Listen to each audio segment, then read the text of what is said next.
Hello friends, welcome to my YouTube channel Hatim Ali's Life. বন্ধুসকল আজি পুনৰাই মই আপোনালোকৰ মাজলৈ উপস্থিত হলো। আজিৰ আলোচ্য বিষয় মোৰ তিতা কেৰেলাৰ খেতি। তো এই খেতিত ফলনবিলাক দ্বিগুণ তিনিগুণ এনেকৈ বৃদ্ধি কৰিবৰ কাৰণে কি পন্থা অৱলম্বন কৰিব, খেতি কেনেকৈ কৰিব লাগে সেই কথাটো মই অতদিনে ভিডিঅ'ৰ মাজত আপোনালোকৰ লগত শ্বেয়াৰ কৰিছিলোঁ। তো খেতিত একদম পুৰা বস্তা ভৰাইখিনি ৰাখি দিয়া হৈছে। ইফালে তাৰমানে অৰ্ডাৰ দিয়া হৈছে, বেপাৰীসকলে ফোন মাৰিছিল যে কেৰেলা লাগে, তো কাটিখিনি ইয়াত একদম পুৰা বস্তাখিনি পেক কৰি দিয়া হৈছে।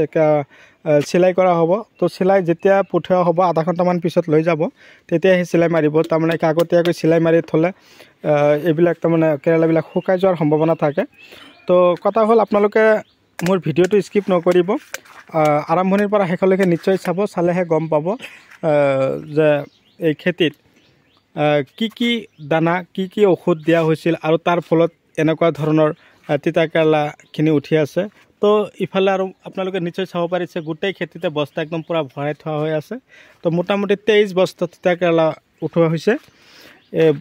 এটাকে বস্তাত মোটামুটি 70 কিলোকৈ হ'ব। ইয়াত মোটামুটি 2.5 বিঘা মাটি আছে।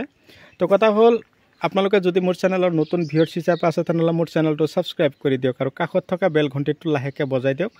এনেকুৱা ধৰণৰ উন্নত জাতৰ খেতি, ৰাসায়নিক আৰু বৈজ্ঞানিক পদ্ধতিৰে কৰা খেতিৰ ভিডিঅ' অলৰেডি আপোনালোকে চাই থাকক। তো কথা হ'ল মই প্ৰথমতে এটা কথা ক'বলৈ যাম যে তিতা কেৰেলাৰ গছখিনিত এটা কথা লক্ষ্য কৰিব আপোনালোকে, এই মহ মাখিয়ে যাতে কোনো ধৰণৰ আক্ৰমণ নকৰে। মহ মাখিয়ে আক্ৰমণ কৰিলে কি হ'ব, তিতা কেৰেলাবিলাক এনেকুৱা ধৰণৰ হালধীয়া পকি যাব। এইবিলাক খেদিবৰ কাৰণে আপোনালোকে পাটগ্ৰাম, আলিকা এই ধৰণৰ ঔষধ আপোনালোকৰ খেতিত আপোনালোকে দিব লাগিব। আৰু এটা কথা আপোনালোকক জনাব খুজিছোঁ, তিতা কেৰেলাবিলাক যাতে এনেকুৱা বেকা নহয়, এনেকুৱা বেকা নহ'বৰ কাৰণে আপোনালোকে কি কৰিব লাগিব, গছত মেগনেছিয়াম আৰু কেলছিয়াম দানাটো অলপ বেছিকৈ খটাব লাগিব।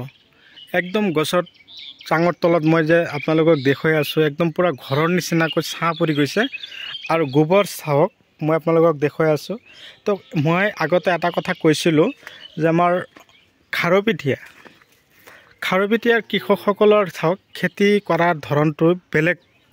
এখেতৰ তাৰমানে টকা খৰচ কৰোঁতে এখেতে ভয় নকৰে, যথেষ্ট পৰিমাণে টকা খৰচ কৰি আছে।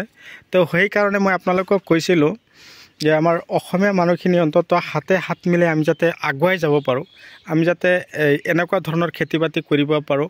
তাৰ কাৰণে মই কি কৰিছিলোঁ, আপোনাক অতদিনে আগৰ ভিডিঅ'ত মই আপোনালোকক কৈছিলোঁ এটা কথাই কি, যে নদীৰ পানীক আপুনি আৰু মই এইখন পৃথিৱীত থাকোঁ নাথাকোঁ কোনো কথা নাই।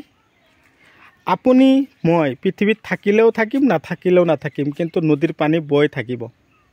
সময় এবাৰ যদি টিককৈ ছেকেণ্ডৰ কাটা মাৰিছে ৰাইট ছাইডলৈ, তেনেহ'লে চাব সেইটো আমাৰ বয়সটো বৃদ্ধি হৈ আছে, আমাৰ বয়স কেতিয়াও নকমে, পৰাপক্ষত বাঢ়ি যাব।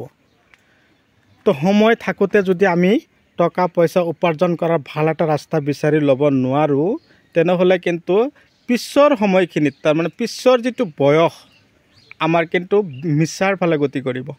তো কথা হ'ল কি, মাটি কেতিয়াও তাৰমানে আমাক নঠগে, কিন্তু আমি কি কৰা নাই, আমি কষ্ট কৰা নাই।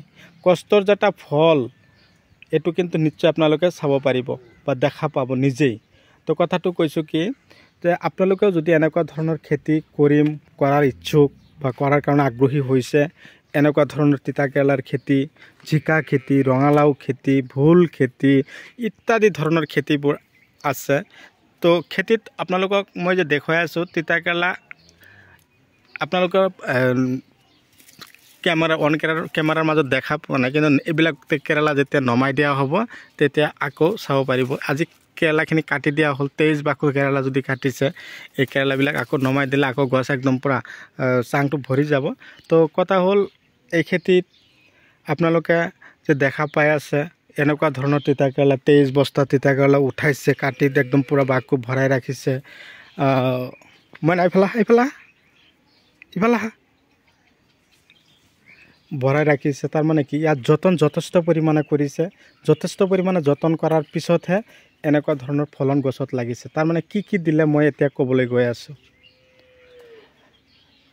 2.5 বিঘা মাটিত সপ্তাহত ৰটেক্স দানা দিয়ে 10 কিলো, 2.5 বিঘাত বায়োগোল্ড দানা দিয়া আছে 8 পৰা 10 কিলো সপ্তাহত। তাৰপিছত 98 যিটো হিমুক আৰু ফলিক এচিড দানা এইটো দিয়া আছে 2.5 বিঘাত 2.5 কিলো।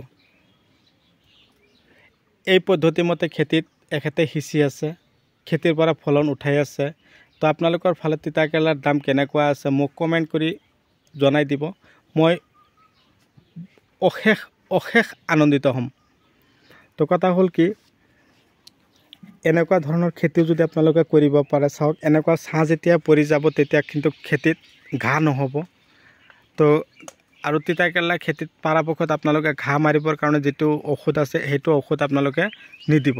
তো বন্ধুসকল, মোৰ ভিডিঅ' চাই কেনে পালা, আপোনালোকে মোৰ ভিডিঅ' কোন ঠাইৰ পৰা চাই আছে আপোনালোকক অশেষ ধন্যবাদ জনাইছোঁ। যিমান পাৰে মোৰ ভিডিঅ' আপোনালোকে শ্বেয়াৰ কৰিব, আৰু যদি আপোনালোকৰ ভাল লাগিছে তেনেহ'লে আপোনালোকৰ মূল্যৱান আঙুলি এটা লাইক দি দিব। তো মই আৰু বিশেষ আলোচনা নকৰোঁ। আৰু তিতা কেৰেলা খেতিত পাতবিলাক হালধীয়া হৈ গৈছে, মক্সিমেট স্প্ৰে কৰোঁ, চাইজক চাইমক্স, এই দুটা। মক্সিমেট যদি নাপায় চাইজক চাইমক্স দিব। আৰু তিতা কেৰেলা গছৰ পাতবিলাক এনেকুৱা হালধীয়া হোৱাৰ কাৰণে চাইজক্স বা মক্সিমেট, আৰু পাতখিনি কেঁচুৰি মাৰি গৈছে তাৰ কাৰণে আপোনালোকে কি কৰিব, চেমডিছ দিব। আৰু যদি পাতবিলাক ঠিকেই আছে কিন্তু গছৰ আগবিলাক যদি বেছিকৈ বৃদ্ধি হোৱা নাই তেনেহ'লে আপোনালোকে দাহাত স্প্ৰে কৰিব। আৰু এডমায়াৰ এক্টেৰা এনেকুৱা ঔষধ আপোনালোকে মাজে মাজে স্প্ৰে কৰিব। তো বন্ধুসকল, মই আৰু বিশেষ আলোচনা নকৰোঁ, যিখিনি কথা কৈছোঁ আপোনালোকে ফ'ল' কৰক, সফল হওক তাৰে কামনাৰে আজিৰ ভিডিঅ' মই এইখিনিতে সমাপ্ত পেলাইছোঁ। পৰৱৰ্তী ভিডিঅ'ত মই আপোনালোকক পুনৰাই লগ পাম। ধন্যবাদ।